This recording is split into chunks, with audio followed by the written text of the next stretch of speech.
Don't talk about Texas or Amarillo skies. Don't talk about Houston or them Austin City nights. Don't talk about Galveston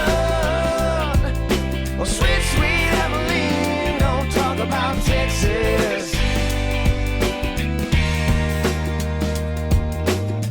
Hey, mister, can I bum a ride? Anywhere you're gone is fine, as long as it's out of town. I could even fill your tank as a way that I can say thanks. I'm feeling kinda down. We can talk about anything that you want to, except one thing, mister, I'm begging you. Don't talk about Texas or Amarillo skies. Don't talk about Houston or them Austin City nights. Don't talk about Galveston or sweet, sweet Abilene. Don't talk about Texas. That's where she said goodbye to me.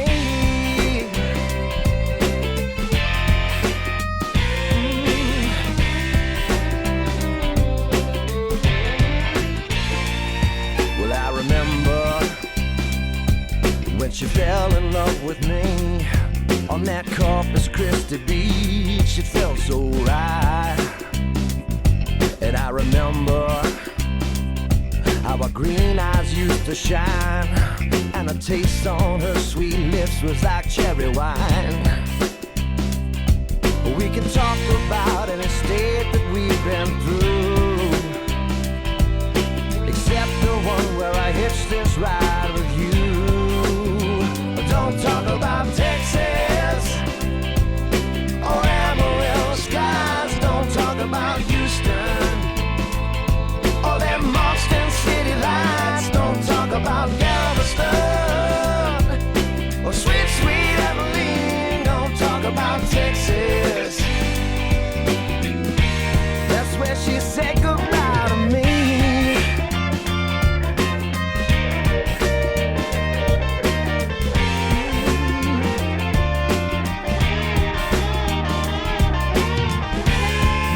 Someday I might just go back and find the best love this cowboy ever had. Yeah. Don't talk about Texas or Amarillo skies. Don't talk about Houston or them Austin City lights. Don't talk about Galveston or sweet, sweet Abilene. Don't talk about Texas. So don't you talk about Texas or Amarillo skies. Don't talk about Houston or them Austin City lights. Don't talk about Galveston or sweet, sweet Abilene. Don't talk about Texas. That's where she said goodbye to me.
President Trump supporters here. Greatest movement in the history of our country. The most racist thing a person could tell me is that I'm supposed to choose something based on my race. You ain't black. Joe Biden has never been a friend to African Americans. Hello, and welcome to the first episode of what we call Truth Over Facts. China lied to us. They destroyed test kits. They lied to their own people. Since Ronald Reagan, we haven't had a president more engaged and more involved in the Western Hemisphere than this administration, and it's been a great partnership to work with him on. Well, you've heard of The View, but welcome to The Right View. And with us today is the Motor City Madman, Ted Nugent, because this isn't your typical political show. It's the most important election in our lifetime. Joe Biden, who has a dismal record of economic failure and absolutely terrible ideas for the future. Oh, I'm in trouble. We are one people, one family, and one glorious nation under God. We will make America great again.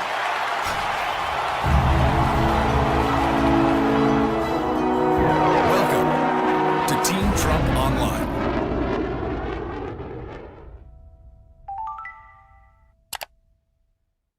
Houston, this Neil, radio check. This country of the United States was not built by those who waited and rested and wished to look behind them. Man is about to launch himself on a trip to the moon. We choose to go to the moon. We choose to go to the moon in this decade and do the other things. Man on the moon. Boy. We can see you coming down the ladder now. 38-year-old American standing on the surface of the moon.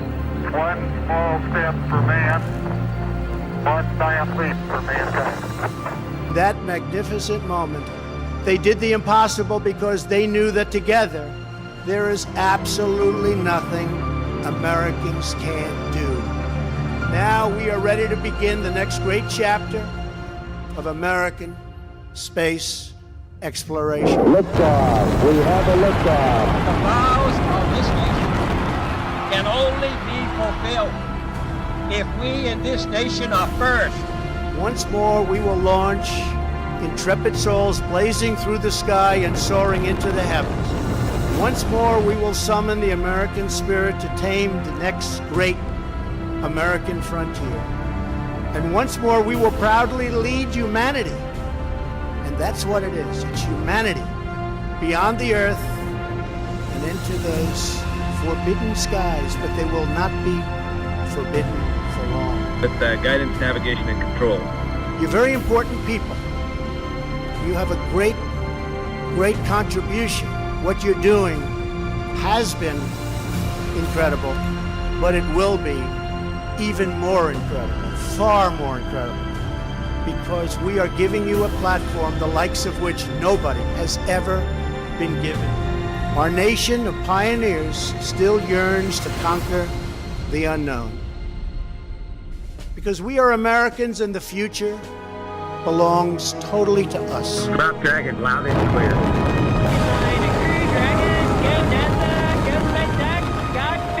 And we will make America great again.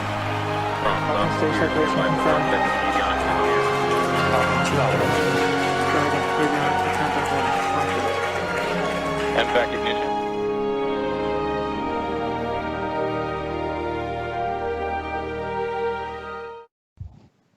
Good evening, everyone, and welcome to Make Space Great Again on Team Trump Online. I'm Kimberly Guilfoyle, National Chair of Trump Victory and Senior Advisor to President Trump's re-election campaign. With me tonight are two individuals very familiar with space, Jeff DeWit, former CFO of NASA, and Janet Kavandi, Senior Vice President at the Sierra Nevada Corporation and retired NASA astronaut. Thank you both so much for joining us. Now on Saturday, we all witnessed history as NASA and SpaceX successfully launched two American astronauts into space for the first time in nearly a decade. And thanks to President Trump's inspirational leadership, the United States has officially made space great again. And we have a lot to celebrate and much to discuss about this launch, so let's get it started. So Saturday, for the first time in nearly a decade, American astronauts launched into space aboard an American rocket from American soil. I want to play this clip, I can't get enough of it, of President Trump from the launch. With this launch, the decades of lost years and little action are officially over. A new age of American ambition has now begun. Past leaders put the United States at the mercy of foreign nations to send our astronauts into orbit. Not anymore.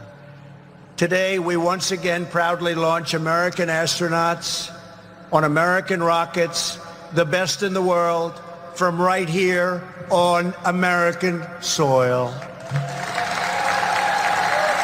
What does this extraordinary moment mean for America and the future of space exploration? Janet, as an American astronaut, I'm going to come to you first on this. What did you think and feel when you saw this historic event and you yourself being an incredible, astronaut going into space? What's it like? Oh, well, it was quite inspiring to see Americans launch from American soil again. The last time I watched that was back in 2011 when I was at the last shuttle launch. And of course, that was a bittersweet time to watch us fly the shuttle for the last time. So getting to see Doug and Bob fly from American soil again was quite thrilling. I watched with bated breath as everything happened, and it was just a wonderful experience. Yeah, it's incredible. And you know what it's like to be able to gear up, get ready to go. And I had the great fortune and honor and privilege of being there at the first attempt down to the last, 10 minutes when they decided to scrub the launch.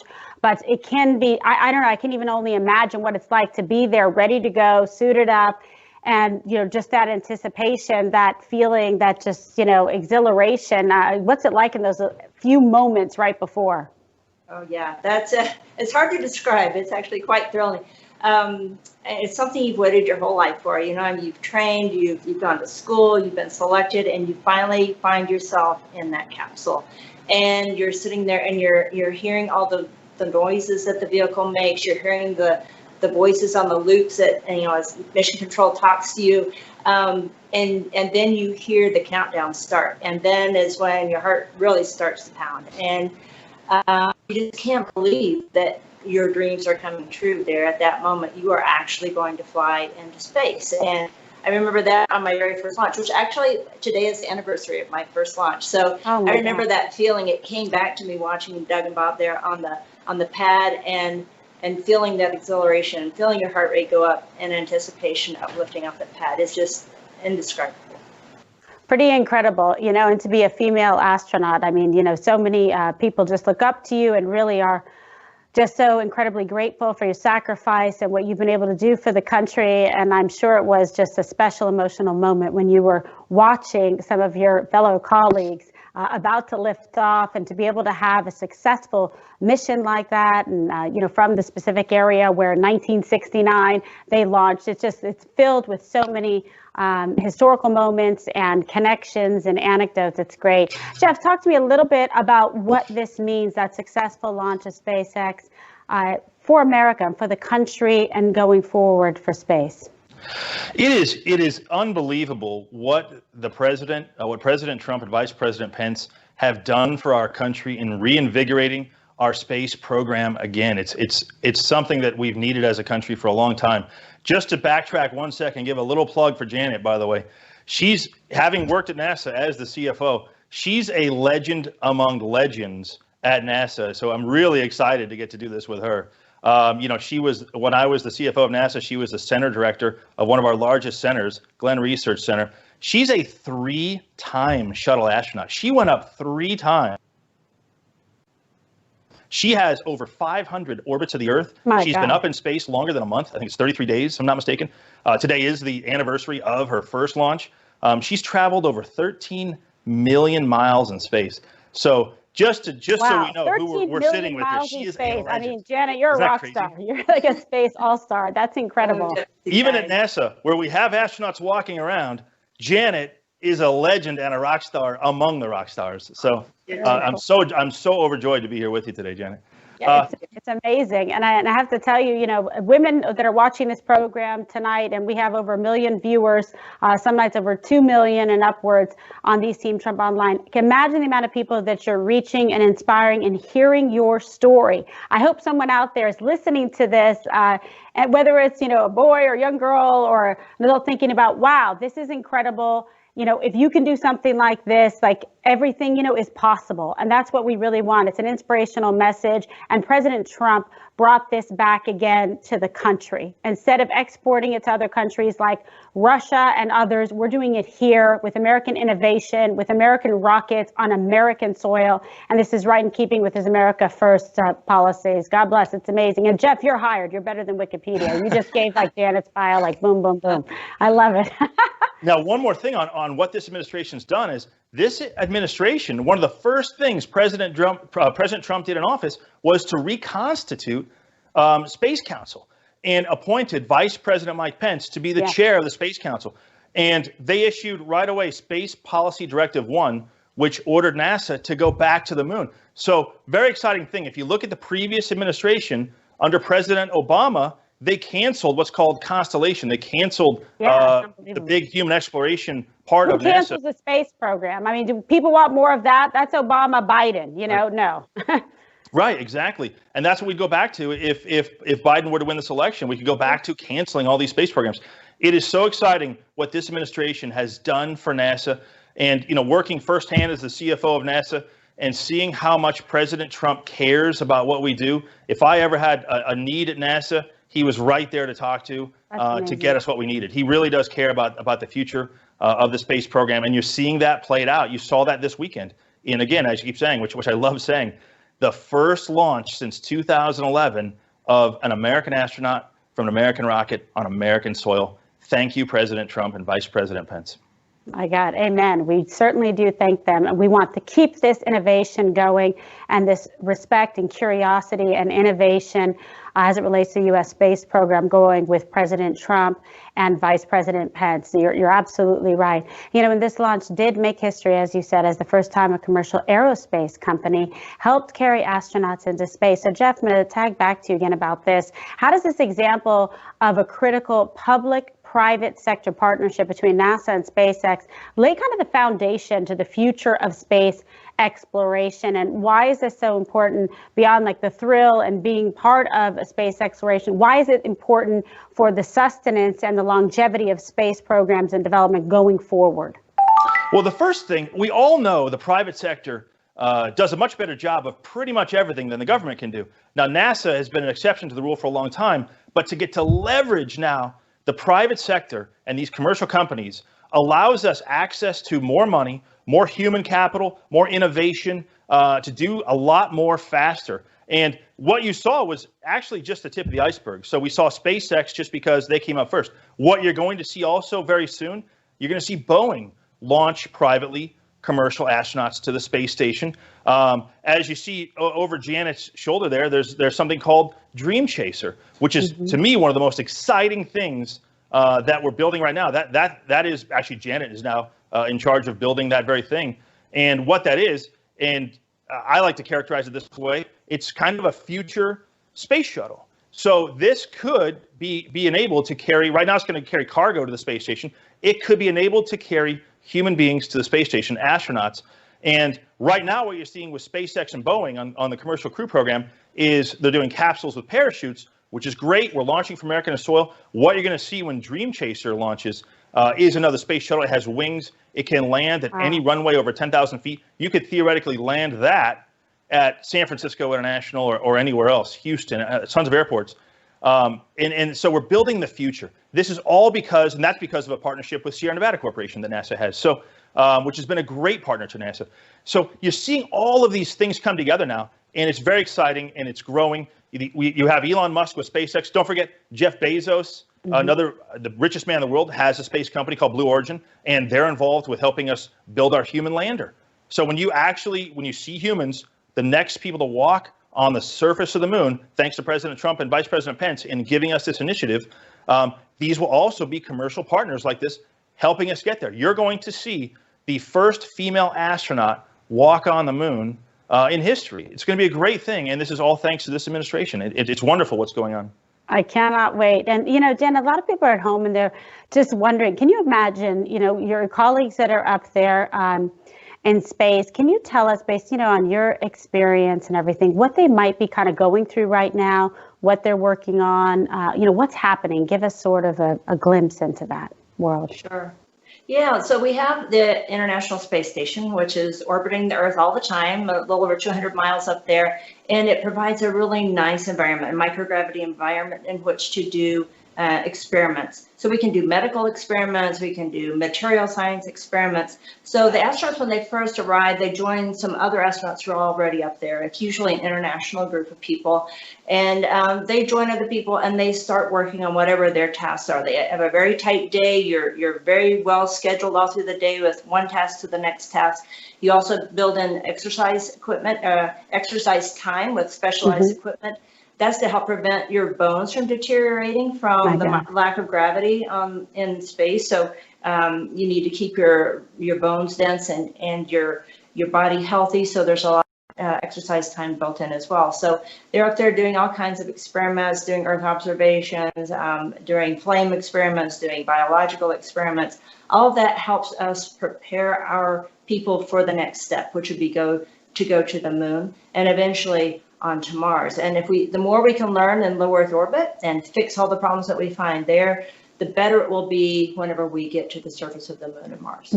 Well, certainly our thoughts and prayers go out to Bob and to, Doug. Sorry, Bob and Doug. Yeah, and Doug, sorry, we had a little technical problem there, but definitely we just want to send our thoughts and prayers to their families too, which are probably quite anxious about thinking about them and how they're doing. And we certainly hope that they're healthy and doing well right now. And we can't wait to hear all about it when they come back. We're going to take a quick commercial break and we'll be right back after this with more Make Space Great Again, only here on Team Trump Online.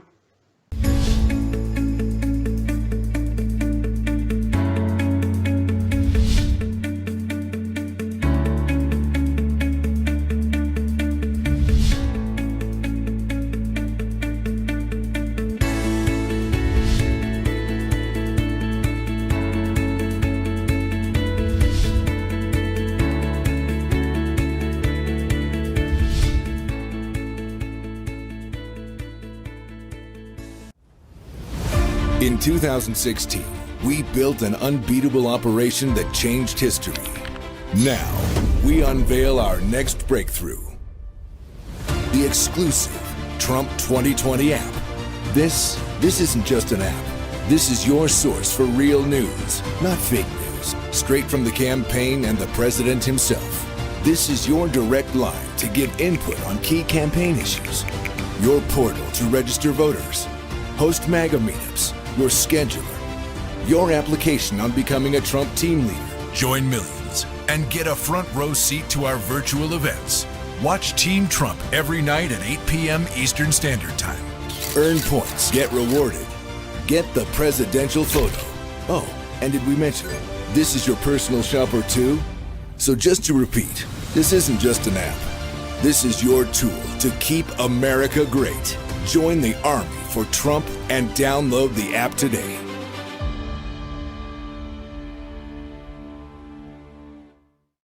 All right, welcome back to Make Space Great Again. I'm Kimberly Guilfoyle, and I'm joined by Jeff DeWit and Janet Kavandi. We just discussed the historic space launch on Saturday, and now it's time to turn our attention to the newest branch of the United States Armed Forces, Space Force. So let's watch this clip of President Trump's announcement. When it comes to defending America, it is not enough to merely have an American presence in space. We must have American dominance in space. So important. Very importantly, I'm hereby directing the Department of Defense and Pentagon to immediately begin the process necessary to establish a Space Force as the sixth branch of the armed forces. That's a big statement. Okay, well, Jeff, people have mocked the president for creating a Space Force, if you can even believe that. Why do you think it's important that President Trump took this historic step? Look, space is a very, very important domain for American life people don't realize that your crops are now harvested because of GPS signals. You can't get cash out of a bank ATM without the timing signal sent from space. Space is so important. Think about your phone and getting directions, everything else you do. There are a lot of automated things that run off that as well. In addition to that, it's been roughly a decade ago that the Chinese launched a missile from Earth that blew up one of their own satellites. So at that point, space became, unfortunately, militarized to a degree, and other countries have followed suit. Much to our dismay, India did it a year ago. They blew up a satellite in space. So countries are doing this now to prove the technology. And if we ever went to war and countries were launching missiles to blow up satellites, it could create havoc here on Earth. So space is a very, very important domain. In addition to that, people don't realize that space, it's not just at NASA. It's spread all over the federal government. You have space at Commerce. You have space in the Air Force from space traffic management and orbital debris mitigation. You have the FAA that plays a role in launch windows. So it's become so fragmented. It truly has been a need for our country to start consolidating down this domain. And we haven't wanted to do it at NASA because we're a civil space agency. But to put all this into a Department of Defense agency, just to start consolidating for efficiency's sake and for communication's sake, how we do things has been, it's truly an idea that should have happened before, but kudos to President Trump for capitalizing on that vision and that need to create it now. It's something that had to be done. It's almost unbelievable that this was something that was just suspended essentially for almost a decade. It's unbelievable. But thank God that President Trump and I know Vice President Pence is very enthusiastic about it. And it's really incredible to see like their leadership and working together for it. So, Janet, the exploration, obviously, of space, it's very exciting. It's very complex, as you know. Can you kind of explain to the average viewer, the average person out there, the difference between civil space and commercial space, and then the Space Force, entity for our viewers at home? Yeah, the lines can get a little blurry sometimes, but primarily civil space is what we've always envisioned in our past about the exploration of the universe, where we talk about, the first steps on the moon. That was civil space. That's what NASA is about. Doing things for the sake of exploration and research, learning about other planets, going to Mars, learning about the surface of what's on the surface there. Could we ever build a colony there? All those kinds of things are civil space. We also, the International Space Station is mostly civil space.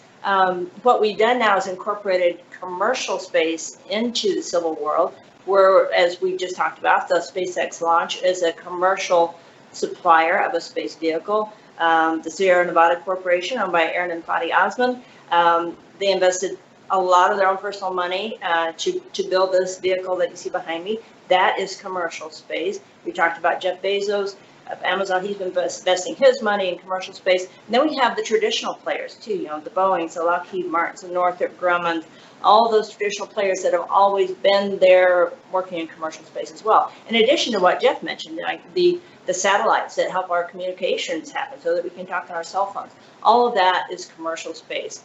And the future of commercial space is where we think we're going to have an explosion of new business, right? There's so much potential to use space commercially, and possibly the moon commercially, and possibly Mars commercially eventually someday. But we have to take those baby steps to get, to a habitat on the moon, to learn to live there for a while, make mistakes there. We can fix them. They're 4 days away, right, to get to the moon. It's not that far away. We'll fix things that break. We'll figure out how to make it better. Then we'll take it on to Mars, because Mars is a really long way away. So that's almost a year to get to Mars. And a year back. So we can't really afford to have big mistakes when we get to Mars. You're absolutely right. Such an important point. Yeah, I'm sorry, I kind of left that off, but the defense side of things is where we go into the Space Force realm, right? So that's where we defend the country and against our adversaries. Unfortunately, we didn't want to have to go there in space, but that's sort of the way the world is and the reality that we have to deal with.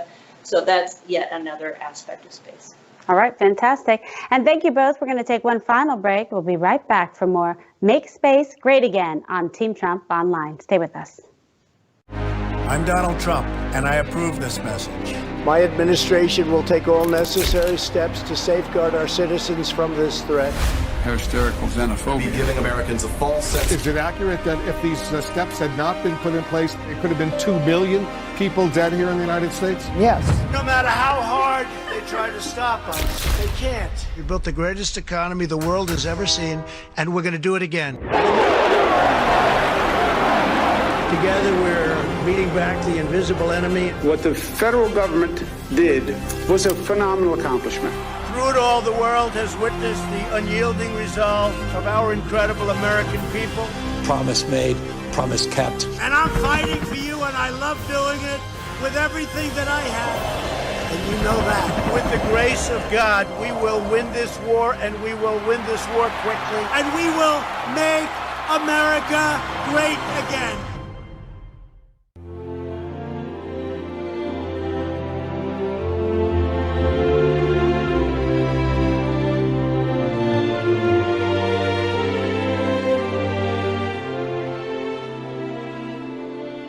Welcome back to Make Space Great Again. I'm Kimberly Guilfoyle, and we just discussed the United States Space Force and how important it will be in protecting American national security and the American way of life. Now, early on in his presidency, President Trump laid out an agenda that would put America back on the moon for the first time in half a century. He is committed to putting the first woman on the moon and then continuing on to Mars. The successful launch on Saturday is the first step towards achieving that incredible goal. As it always is with President Trump, it's promises made and promises kept. Now, Janet, can you tell us what the future of American space exploration looks like? And Jeff, then we'll get your thoughts as well. Okay, well, what I'm hoping to see in the future is that more exploration of the lunar vicinity and the lunar surface. That is something that I always wanted to do myself. I would have loved to have been that first one on the moon. I probably dreamed about that since I was a kid. But just to be able to go into space was a dream come true in itself. So what we're trying to do is build a platform around the lunar surface, that above the lunar surface, so that we can take a rocket and put people there in orbit around the lunar surface. We're going to take them down to the surface of the moon. They can explore the surface of the moon with a human landing system. My company, Sierra Nevada, and a lot of other companies are also working on this lunar lander. We can do our work down there on the ground, learn how to take regolith, or the material on the surface of the moon, turn it into breathable oxygen, and then we can, create a way to live on the surface of the moon, eventually build a habitat and stay there for a while. Now we can take the information that we gather from that exploration, and we then can push to Mars and do the same thing there. It's a little bit different surface. We have we have an atmosphere on Mars. We don't have one on the moon. We have a little bit better radiation protection, but all those things we have to figure out while we're close by. How to shield the astronauts, how to help with any kind of health conditions, how do we get them back quickly, or how do we have medical services on the surface, because on Mars, again, like we said, it's a year away. You have to take care of yourselves. There's so much to learn and so much to do to get us there, but I'm just really excited for what's ahead. Yeah, Jeff, how do you see it? What is your vision? How does the future, of space exploration look like for on the moon? And as Janet's been talking about on Mars, when you think about these things like medical issues, et cetera, and how far the distance is, God forbid, if something were to happen where it's exigent circumstances and life or death. We kind of don't think about that, but you have to in terms of laying out a space program too. The way I look at it in my sense is one of the great things, the many great things that President Trump and Vice President Pence have pushed is this commercialization piece that we keep talking about, that is allowing us to do more. Yet you have billionaires, like we said before, Elon Musk, Jeff Bezos, putting a lot of their own personal resources now to help NASA along. As Janet mentioned, you have Aaron and Fadi Osman with Sierra Nevada Corporation putting a ton of their personal resources to help us along. They're almost legends at NASA too for what they're doing in the commercial space and how much they can do. So many things are now helping us get there. And what NASA's doing now, we have there's a person at NASA named Kira Blackwell running a program called iTech, which is reaching out. They're doing Shark Tank-like events, and what she's doing is amazing for bringing the venture capital sector in with the smaller companies that are trying to build what we need at NASA. So we're really looking to get more and more players involved in the commercial space, as well as, I was really proud to roll out when I was the CFO of NASA, I got to roll out the commercialization of the space station, where we're going to allow private astronauts to come to the space station. And funny enough, the first one you might see, who they're talking to right now, is Tom Cruise, to go up to the space station and actually film a space movie in space itself. That may be the first private astronaut we see. Opening up our great resources to allow things like that, as well as to help us get to the moon, get to Mars faster, is one of the great things you're going to see in the future that was not available in the past. So this administration has done so much for NASA and for space exploration and for what the future now holds. And it was great for me to have an absolute front row seat to this, again, as the CFO of NASA. And now I'm just proud to get to see it go forward. And what President Trump and Vice President Pence have done is going to pay dividends for decades and decades into the future. It's really, they should be commended every day for what they're doing for our space program. Amen. They really should. And I think you guys have really made the case and laid it out. And thank God that under their leadership, they had the courage and the vision to be able to do this and, revamp our whole space program again and, breathe new life into it. It's imperative for the future. And I cannot even still get over the fact that we would export it and outsource it to other countries like Russia and rely on them and their innovation. That was never the case in America. And thanks to President Trump, hopefully it will never be again.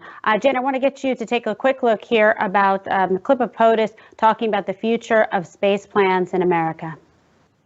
By 2024, our astronauts will return to the lunar surface to establish a permanent presence and the launching pad to Mars.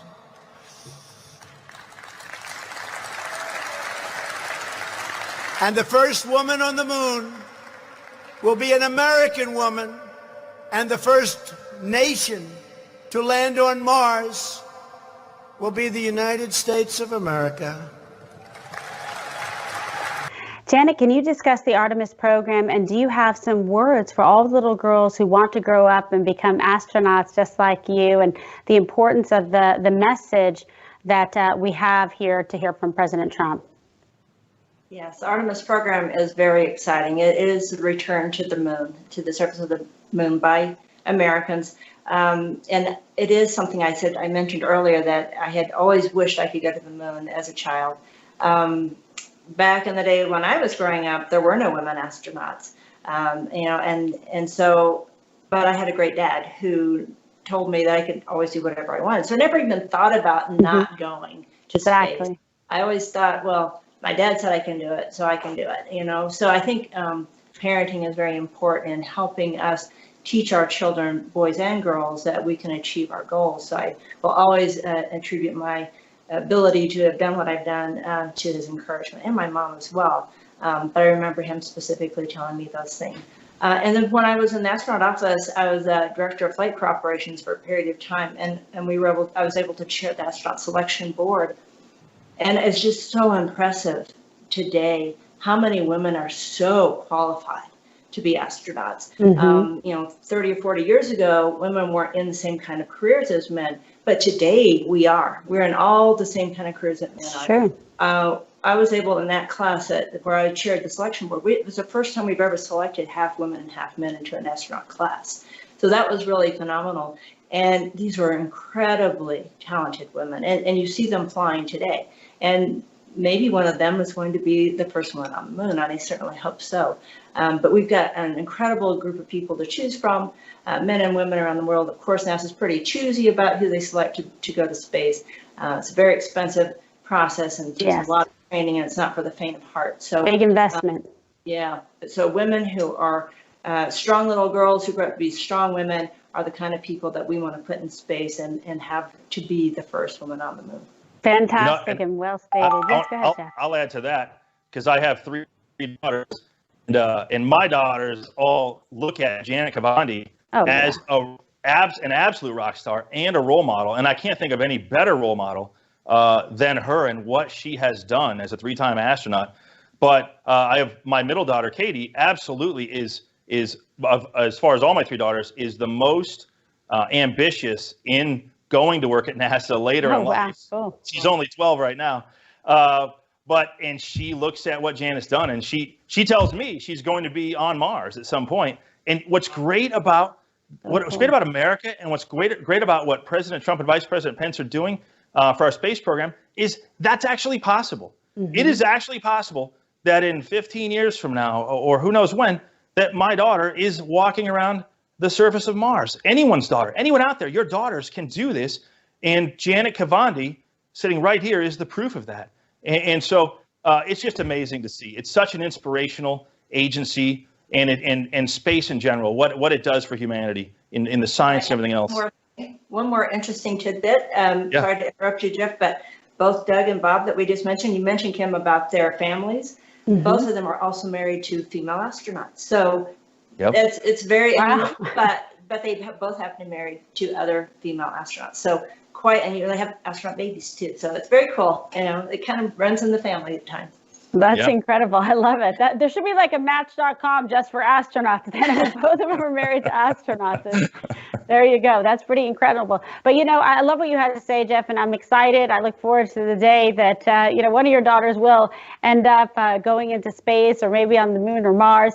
But, I think the example you set, Janet, it holds true for little girls out there, little boys out there, to really, believe and live their dreams. And I love it. I, too, was really had a big impact on my life. My father did, telling me anything that a boy could do, I could do better. And I believed it. So whatever it was, whether it was like, basketball or law or boxing or karate, I was like, I'm the best. I'm going to beat all the boys. So, it was interesting.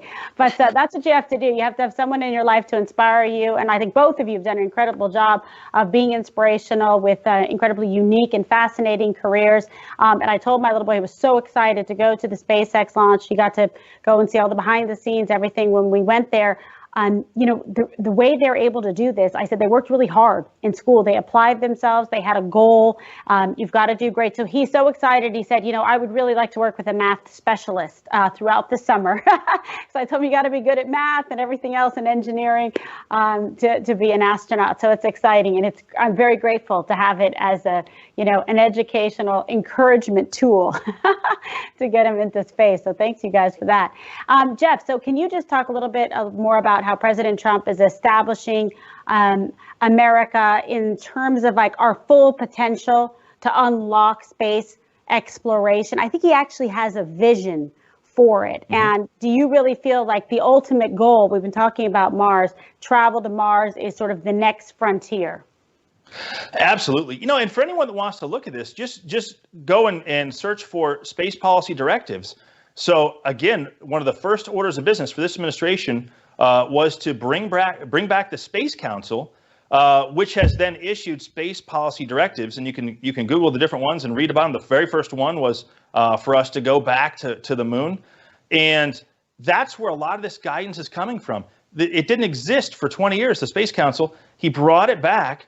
He talked about it even on the campaign for a bit. He was going to do that. It's so passionate to President Trump's heart, and that brings everyone together. So like I said, Vice President Pence is the chair of the Space Council. And when they meet, you have all the different agencies, commerce, everywhere else, NASA, that's involved in space. You also have commercial partners. There's a users advisory group that has commercial partners. So everyone has a voice. We have a lot more people at the table bringing that vision together.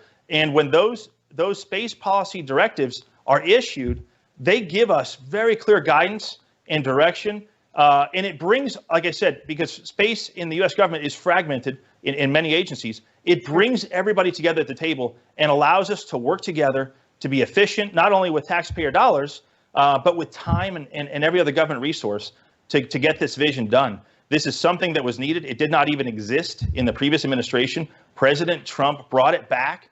Vice President Pence chairs it. And that's what's giving us this significant leadership. And that is why America, again, is at the forefront of everything happening in space exploration.